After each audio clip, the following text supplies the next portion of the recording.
Hi there, folks. My name's NovaWrap, and welcome to the NovaWrap, your one-stop location for your simulation release news and goings on from the week that was. So here we are on Sunday, the 20th of March, 2022, for another action-packed episode, starting with the Got Friends team and their announcement and release. Release? Yeah, no, we'll call it this one a release. Their release of their EA7 Edgeley Optica Remastered Edition. So, for those who might be wondering why we're talking about this one, this is because originally the Got Friends team released a rendition of the EA7 Edgeley Optica for free as a freeware release, which was basically a port over and an update of an old FSX model into the new simulator. They also they also added in a couple of interesting little additions to that one as well that were not necessarily present in the real aircraft, but it proved to be a very popular freeware release. However, they announced last week, and then it went into effect this week, that they would be withdrawing their previous freeware edition from availability and instead releasing a payware version, which is a full remaster. So this includes remastering of the cockpit textures, also of all the textures, cockpit and external textures, along with a complete redesign and reimagining of the aircraft. So what the team has done is that instead of producing an accurate recreation of the original EA7 Edgeley Optica, what they've done is they've reimagined it as an aircraft if it were to be produced today. So instead of the basic 6 no autopilot that we found in the original Edgeley Optica, instead this new reimagined version gives us a digital, so it gives us a 9-pack, so it gives us the basic 6 along with a digital digital gauges as well, including avionic systems, as well as full support for GTN 750 as well. Along with that, you get some new ski options as well for undercarriage options, and the flight model has been redesigned around an uprated engine as well. So, so this isn't a recreation of the original aircraft. This is not an authentic recreation of the original aircraft, as for example we might see from the Orbix team, the Orbix's version of this aircraft. Instead, as the team states themselves, that this is a modern approach at redesigning the aircraft from the ground up and adding modern systems that guarantee the best possible flying experience. So it's an interesting sort of take on this one, and I think that the idea behind it is pretty noble. So what the developers have done is that they have announced that the pricing will be $20 US.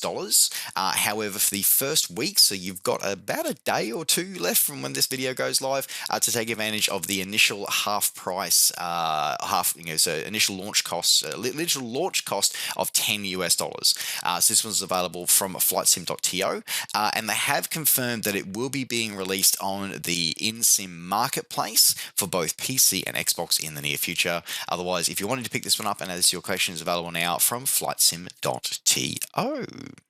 In another Microsoft Flight Simulator release is a quick little plug for myself. This week I released my latest livery pack for Microsoft Flight Simulator. This being the second in my real-world AI traffic livery pack series with the AI traffic Oceania livery pack. So this pack basically does very similar to what I did with my European pack previously. It includes a number of liveries for the default Microsoft Flight Simulator AI traffic models, includes liveries for Qantas, QantasLink, Jetstar, Virgin Australia, Regional Express, Alliance Airlines, Air New Zealand, and Air New Zealand Link. So this does what it says on the tin. Essentially gives a range of additional liveries that your default AI traffic can spawn with. It is designed to be fully compatible with Microsoft Flight Simulator's inbuilt real-world traffic setting, where it will match with the ICAOs of any airborne traffic to actually display the correct livery on the correct aircraft. It does not include any custom models. It's designed to be as lightweight as possible to give you the best experience, and it's a great way to add a bit more color to into your flight simulator world. If you want to pick this one is available as freeware or donationware, available either from a Gumroad store or available from flightsim.to, available now for free. Continuing on with Microsoft Flight Simulator releases and now to scenery releases. Starting this week with the developer FS Dream Team with the release of their rendition of Mount Dauphin Saint-Crepin Airport in France. So this is an alpine airport and known for its GA and gliding operations. Not a huge amount of this one. Basically, some basic details. This one includes a fully terrain accurate runway with all its lumps and bumps, and the fact that it does actually have a sloped runway, as you might expect from a alpine airport, along with all airport buildings modeled, including a number of them with full interiors. Custom ground poly has been designed from this one, as well as full high definition textures used throughout with full support for PBR materials as well. Includes a number of locally correct static gliders with custom local vehicles and a winch launcher. No information on whether that winch launcher is actually usable for the couple of gliders that are available in the community right now. I'm going to guess probably not, but maybe we'll see that at some point. That would be kind of cool. Otherwise, if you wanted to pick this one up, add this one to your collection, you can pick this one up for $10 or your regional equivalent, available direct from FS Dream Team. In another scenery release, this time from developer Burning Blue Design, so this week the release of their rendition of Fair Oaks Airport in the UK. So this is a very historic airport, originally starting life as a private airstrip in 1931, before being taken over by the military in 1936 and becoming RAF Fair Oaks during World War II. Primarily a training airfield, it would be used well into the post-war period before moving into private hands again with the Allen Mann Group, and eventually adding in the hard surface runway. So this is a highly detailed rendition of the airport as it appears in 2022, with over 80 custom 3D objects customized and created specifically for this airport. All textures and high definition with full support for PBR texturing as well. Includes custom high resolution color corrected ground textures, custom working wing socks with a variety of open hangars with open hangar parking and cafe interiors, with custom ground vehicles and ground side equipment also modeled off local research. Nearby POIs include the McLaren Technology Centre and Production Centre. Also includes a number of helipads at the airport as well for rotary winged fans as well. Interestingly enough, this is another one where they've sort of deviated slightly from reality. This one, so the airport itself, as a side note, is in the middle of a controversy at the moment, where the current owner of the airport has been trying to close the airport for a number of years, since 2015, in fact, and turn it into houses. But that's been a legal battle has been ongoing ever since then to save the historic airport, and so far the aviators are winning. However, there are some. However, on 15th February 2022, the original control tower has been decommissioned and has been replaced by a temporary control room provided by Helipad Aviation Services, which is modelled in this airport. However, the taxiway taxiway Alpha has actually been temporarily taken out of service in the real airport. However, for this rendition, it is still available to us if you do want to taxi on it. And if you want to pick this one up, you can pick this one up for $18 or your original equivalent, available now from Burning Blue Designs. And rounding out the Microsoft Flight Simulator releases this week from developer Emerald Scenery Design. So this week, release of their rendition of Chunila Cabin Strip in Alaska. So this is the latest in their desire to create more bush trips and more challenging airports for us to, especially those of us who like the rough and tumble of low and slow flying. New airports for us to be able to visit, and it gives us a rendition of an unregistered backcountry airport just northeast of Talkeetna in Alaska.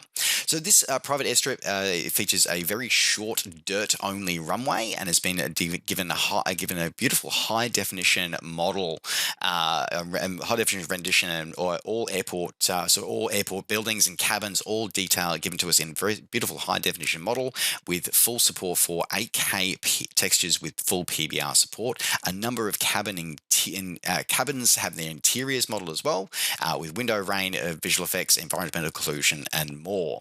Custom 2-meter digital elevation terrain mesh is provided with this one as well as full support for Orbix's North America Alaska mesh included with this as well. Includes uneven and sloped runway for that authentic backcountry experience, as they say on their product page, with hand-placed custom native vegetation, along with various airport, airside, and camping detritus included as well, and a number of interesting little unique features for you to have a look at. Looking at the screenshots, the level of detail this dev has gone through with this one is absolutely insane, with including different things happening at different times of day and different seasons as well. So there's a lot of thought and a lot of detail that's really gone into this airport. So looking pretty cool and coming in for $10 or your original equivalent, available now from Emerald Scenery Designs. Moving out of Microsoft Flight Simulator and moving into X-Plane now. Developer Cohen Simulations saw this week the release of their latest helicopter with the release of their 206L3 from Bell. So this is a two-bladed single-engine helicopter with it's an upgraded, stretched version of the old 206, and this gives us a high detail rendition with highly accurate 3D model both internally and externally, with custom support for avionics with multiple skid variations, including both low and high skid versions, full support for working flotation system, a functional spray kit, Cineflex camera, and spotlight also included. Full support for the Vulkan API, custom rain effects, and a custom FMOD dynamic sound pack with support for window rain effects and Avitab integration, along with Reality XP's GTN 750 support. This is designed to take advantage of the custom flight dynamics of X-Plane 11's experimental mode, with support for realistic flight dynamics and SAS systems all modeled in with this. And if you want to pick this one up and add this one to your rotary wing collection, you can pick this one up for $33 or your original equivalent, available now from xplane.org. Sticking with X-Plane 11, developer Aerobask has this week released their edition of the Diamond DA50, which is a upgraded version of the DA40 that many of us know and love in Microsoft Flight Simulator. With a high-definition 3D model, both internally and externally, with all five places of the light aircraft fully modelled. Includes custom engine dynamics for the fader-controlled diesel turbocharged engine, with a custom upgrade of Laminar's default G1000 with a number of systems simulated, including a custom simulation of the ice protection system and a simulated oxygen system as well. So if you go up too high too long, you will black out. And if you want to pick this one up and add this one to your collection, you can pick this up for $40 or your original equivalent, available now from xplane.org. Moving out of X-Plane and moving into the world of DCS now, saw this week the long-anticipated release of DCS's AH-64D Longbow Apache module for Digital Combat Simulator. So this is their latest in their high-fidelity professional modules releases, with the release of what has to be possibly the most iconic attack helicopter of the late 20th century. I think it just actually has to be the most iconic attack helicopter, period, to be honest. So this is the Longbow variant, which has the Longbow radar above the rotor assembly. And it comes to us initially in early access release. So at the early access release, it has a fully set professional flight dynamics modeling with custom professional engine modeling with high precision characteristics of the real aircraft. Both cockpits, both the pilot and the co-pilot gunner cockpits, are fully modeled and fully supported for you to take control of. Cockpits are fully clickable with interactive mouse controls and full support for multi-crew capability as well. Or you can use your co-pilot George AI. It includes detailed modeling and custom coding of the entire electrical, fuel, hydraulic, fire protection, and radio systems, with a range of armaments, including the ubiquitous 30mm chain gun, 2.75-inch rockets, and the AGM-114K laser-guided Hellfire anti-tank missile, fully supported at the initial launch. Various other sensors are also supported, and a number of paint schemes are also included, with a couple of training missions have also been included with this initial early access release. The final release, whenever that may come to us, which we don't know, by the way, will eventually include full support for the fire control radar, integration of the AGM-114L radar-guided Hellfire missile variation, full data link system options and laser warning system, radar jamming, anti-ice system, and an advanced damage model as well, along with a campaign made by the in-house DCS team. Now, you can pick this one up in early access for $64 or your original equivalent, available now from DCS Worlds. And rounding out the NovaWrap this week, as we move out of the flight sim world and move into the world of the permanent way. So this week for Train Sim World 2, the release of the Harlem Line Grand Central Terminal to North White Plains route for Train Sim World 2. So this was built by the New York and Harlem Railroad and is designed to service the Harlem district and beyond. This release includes 24 miles of route from Grand Central Terminal to North White Plains, also including, along with its stations that are included, also includes Yankees East 153rd Street Station. Includes two trains, includes the M3A and M7A EMUs, both in the Metro North Railroad liveries, each of which include highly detailed, feature-rich driving cabs with accurate true-to-life performance and handling. Along with your free play mode and journey mode, featuring a number of activities for you to master, also includes several training modules and 5 detailed and engaging scenarios. And if you want to pick this one up and add this one to your Train Sim World 2 collection, you can pick this one up for $30 or your original equivalent, available now on Steam. And with that, folks, that does now round out the NovaWrap for this week. Thank you very much for watching. Don't forget, as always, to like the video and subscribe to the channel if you enjoy these videos and would like to see more. And you can catch up with me and all the things I'm up to between videos by finding me on Facebook and on Twitter and on Twitch. Just search NovaWing24. All right, folks, thanks very much for watching. Take care, safe skies to all, and we'll see you next time. Bye for now.